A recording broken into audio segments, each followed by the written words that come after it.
If we were to pick just one factor as the most important element in successful AI investments, what would it be? Today, through a case study on the PC and Internet market, we will attempt to answer this question. In 1981, IBM released the first PC. Then, in 1989, Tim Berners-Lee from the UK developed the World Wide Web, the Internet. And in 1995, Windows 95 was launched with Internet Explorer 1.0, marking the beginning of the popularization of PCs and the Internet. As a result, Yahoo was founded in 1996, and in 1998 and 99, Google and Amazon were established, leading to a rapid increase in Internet usage. And in 2000, the global number of Internet users exceeded 100 million for the first time. The increasing performance of computers and speed of the Internet, combined with the declining prices, facilitated explosive growth. Along with these facts, considering that only a mere 100 million out of a world population of 6 billion had just started connecting to the Internet, implied the potential for growth in the coming decade. So taking a step back, all these factors in the late 1990s fulfilled the first condition, an entire industry with the potential for tens of times expansion that I explained in the previous AI investment video. Then what about the second condition of successful AI investment, which was whether a layperson like us can figure out the winners of the high-growth industry? If we see this timeline again, companies like Google and Amazon were already established by 1999, but it would have been very difficult for ordinary individuals to accurately predict how successful these companies would eventually become. Because at that time, these companies faced stiff competition, and there were also doubts about their profitability. Therefore, if we were to choose the most obvious and high-probability winner, Microsoft would have stood out. That's because Microsoft, starting from IBM's first PC released in 1981, provided the MS-DOS, the first operating system for PCs. Then, with the release of Windows 3.1 in 1993, which was the first widely adopted operating system to use a graphical user interface, Microsoft quickly gained market share. In the 1990s, numerous PC manufacturers were going through brutal competition to gain market share. However, Microsoft had already established itself as a market-dominating company in the operating system software, and so regardless of which OEM sold the most computers, Microsoft was to benefit from the overall industry growth. Furthermore, as it later became a controversy, Microsoft played a crucial role in the PC Internet ecosystem by including Internet Explorer 1.0 as the default browser of Windows 95. The rise of popular Internet companies like Yahoo, Google, and Amazon that followed that launch in 1995 was by no means a coincidence. Moreover, as Microsoft's excessive power in that market became eminent, the US government filed an antitrust lawsuit in 1998.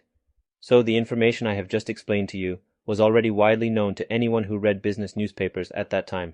In short, marking Microsoft as one of the winners in the booming PC Internet industry in the late 1990s did not require any special insight even at the time. And as a result of such dominance, Microsoft's revenue increased fourfold in just 5 years from its Windows 3.1 launch.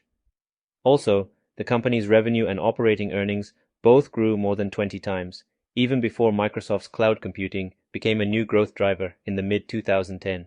To summarize the situation, we had the PC industry with a clear growth trajectory, and Microsoft is perfectly positioned to benefit from the growth. So if we had invested Microsoft in the late 1990s, what would have happened? As we saw in the first AI video, even if we don't single out the peak of the dot-com bubble in late 1999, Microsoft's stock price went through a long period of stagnation lasting at least 10 years. So what went wrong? Well, this is the lesson we should always keep in mind when investing in high-growth companies. Even with great prospects ahead, we should not accept prices that are too high, way above its intrinsic value.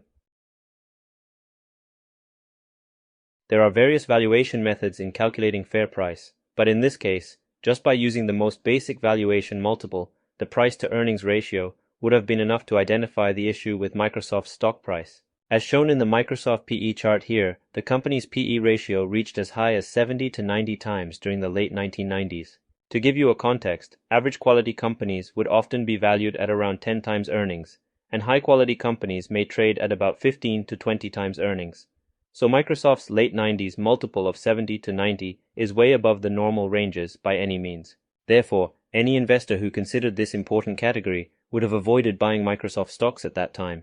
So again, we must keep in mind that overpaying for such great tech company like this, that actually grew more than 20 times for a long period of time, results in very disappointing investment performance. And in Microsoft's case, the overly high PE multiple eventually came down to the normal level. So far, since the first video on AI investing, we've checked out the 3 conditions for successful AI investment through 2 case studies. And now, let's look at 3 tangible things we can do while keeping in mind these conditions. The first is to conduct research and make judgments, all based on numbers. In other words, just looking at qualitative aspects like which AI company has advantages is not enough. We should also verify whether the company is delivering actual financial performance that align with optimistic expectations through numerical validations. Let's take Microsoft in 2023 as an example. Currently, market has high expectations for Microsoft's joint venture with OpenAI, and as a result, Microsoft's stock has performed well among big tech companies in the months following the launch of ChatGPT. It outperformed Google's stock price, which seemed to lag in the AI competition, at least in the beginning. However, investing in Microsoft stocks solely based on simplistic thinking, like if Bing search can take Google's search market share, the investment will be a huge success, carries high risk. Because even if Bing search actually becomes a major threat to Google, it is necessary to assess how much value that contributes to Microsoft's stock, which is already priced at trillions of dollars of market cap. Therefore, applying a numbers-based secondary thinking here would look like this. If Bing search captures half of Google's search market, how much increase would that be to Microsoft's intrinsic value per share? By running such calculations, one can objectively evaluate whether there is still an investment opportunity in buying Microsoft stock at the current market price, or whether the positive news related to ChatGPT has already been adequately or even excessively priced into Microsoft stock. But many individual investors find this kind of numerical analysis and accurate valuation challenging. That's understandable, because even for basic valuation, one needs to have a fundamental understanding of finance and accounting. Nevertheless, despite such difficulty, if this process is completely disregarded, it can lead to situations like the Microsoft case in the late 1990s, resulting in a lost decade. Therefore, some solutions are needed to address this issue. The first solution is for investors to study finance and accounting and evaluate the value of each company. But in many cases, this requires unrealistic time and effort for most people. So the second alternative is seeking experts who already have these skill sets and provide you with reports or even formal financial advice. Once you have figured out a way to conduct numerical analysis, you will probably realize that most AI companies that fit our 3 categories are not cheap. This is very understandable because most of them already get a lot of market attention, mostly in positive light. One thing you can do here is to invest in the ones that are the least expensive among them. In addition, we saw a good news related to this in our first video. That is, the stock market will provide opportunities to buy these great companies at low price every now and then. But in order to capture these opportunities, we also have to be prepared, and that is the second thing we need to do. And that is, to not be distracted by macro factors and short-term market news. It is crucial to avoid wasting a significant amount of time and energy tracking daily fluctuations in our portfolio and trying to accurately predict macro issues such as inflation, interest rates, and business cycles. This is harmful because although macro factors can have large short-term impacts, their eventual influence on the long-term technological advancement trend is minimal. For instance, the 2008 financial crisis had a tremendous impact on the financial markets. Nevertheless, its effect on the megatrend of PC, internet, and smartphone expansions were not big at all. Here we can see that the global financial crisis and its macroeconomic influence caused the first drop in Microsoft's revenue in more than 15 years. And even after the worst of the crisis has passed, the lingering fear of double dip, European government debt crisis, and 2011 US debt ceiling issues lingered to dampen stock market optimism for several years. However, all the while these macro issues are dominating newspapers, Microsoft picked up its growth trend right away and continued its growth trajectory as if nothing is happening to the world. And we can easily find similar stories from other big tech companies like Google and Amazon. Therefore, for us who are investing to capture the expansion of AI that will unfold over the next 10 to 20 years, it is crucial not to be distracted by inflation, interest rate fluctuations, economic downturns, or even wars. Because we cannot afford to miss those rare, great investment opportunities that come around once every few years. There is another reason why it is not beneficial to focus too much on macroeconomic factors. If we could accurately predict these macroeconomic changes, there would be no reason not to utilize them in our investments. However, the problem is that no matter how diligently we read newspapers or listen to the words of so-called experts, it is extremely challenging to predict these macro changes more accurately than the market. So while most other investors are fixated on the day-to-day market news, what should we be doing? What we should do most of the time is closely observing AI progression. Here, I don't mean acquiring technical knowledge about AI. Instead, we should examine various AI services from a business perspective. This is similar to what Peter Lynch mentioned in his book as researching companies from consumers' perspectives. An example of such common-sense research that he uses is Dunkin' Donuts, which involves trying out the donuts and coffee from a customer's point of view and assessing how much people actually love that brand. Let's apply this to the current AI situation. Instead of blindly applying infinitely positive assumption on Microsoft, we can check whether the large language models powered by ChatGPT are actually benefiting real customers. For example, do people around us actually started using the Bing search engine instead of Google search? Does Bing actually produce superior search results? Another example can be the Microsoft's Office Copilot feature, announced in early 2023. In the company's presentation, an innovative scenario where AI analyzes data in Excel, transforms it into PowerPoint presentation materials, and even generates scripts and summary emails.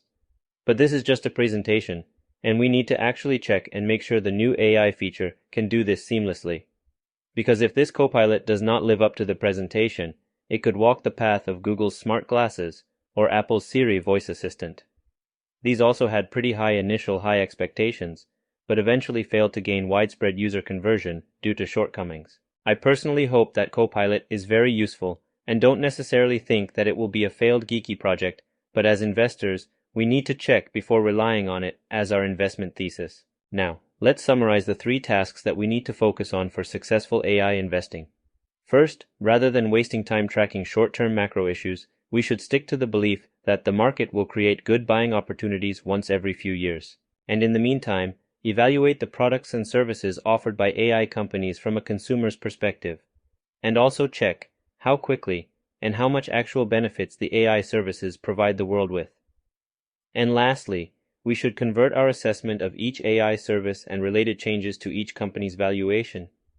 This last step will anchor us to the reality with hard numbers rather than investing with mere hopes and dreams. However, as mentioned earlier, most retail investors face difficulties in this final step of converting qualitative analysis into numbers. So, that's the first thing I look forward to helping you with. I will provide rigorous financial analysis and valuation models of promising AI companies. I will not make subjective or arbitrary claims like, this technology will change the world, or this company's stock price is about to skyrocket. Instead, I will analyze each company in 3 different ways. First, we will closely examine each company's operations based on the information provided in their financial statements and filings made by the company's management.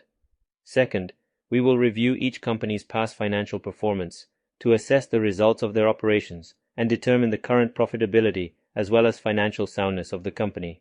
And finally, we will look at the result of financial models that incorporate these analyses. And based on the intrinsic value and long-term expected return calculated through the models, we can make objective, numbers-based decisions. The second benefit I will provide you with is explaining the growth stock investment strategies. About 10 years ago, I was covering some tech companies like Apple and VMware at a Wall Street research firm. And when I saw Warren Buffett aggressively accumulating Apple shares in the early 2016, I could better understand how he is applying value investing principles in growth company investing. And since Buffett invests in many growth companies other than Apple, I could further my study with various case studies. And over the years, working as a hedge fund manager, I accumulated more expertise in analyzing and assessing rare but great opportunities to buy high-quality businesses.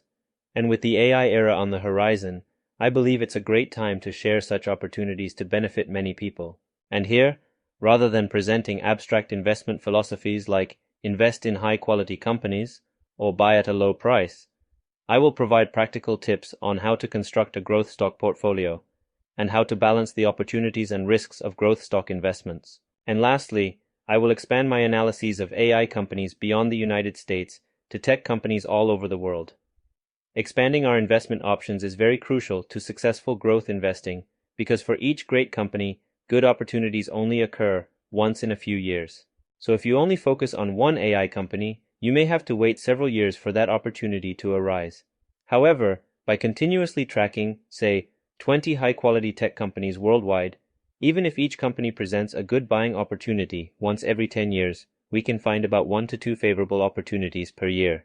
For instance, as of the day of recording this video, the stock prices of Nvidia and Meta have been continuously rising in recent months, surpassing the favorable buying prices that existed at the end of last year. Additionally, with the market's current focus on AI and high expectations in the United States, good opportunities are becoming scarcer. However, by shifting our attention to the global market, we can still find at least one favorable opportunity lying around. Therefore, I will share detailed analyses of promising tech, AI companies outside the United States. Some examples are Coupang, known as the Amazon of Korea, Z Holdings in Japan, Sea in Southeast Asia, Mercado Libre in South America, and Prosus in Europe. I cannot promise you that there will be great investing opportunities because that's for the market to decide. However, I will try my best to not miss an opportunity when it arises somewhere around the world. So today, we've started out with the importance of buying stocks at the right price, using the Microsoft example, and then we listed the 3 things we need to be doing for successful AI investing, and finally, discussed how I will help your journey. So far, we've already analyzed Microsoft and Amazon in detail through more than 6 video series in our channel, so make sure to check those video series in the description below. Thank you for watching today's video, and I will see you again in the next AI company deep dive analysis.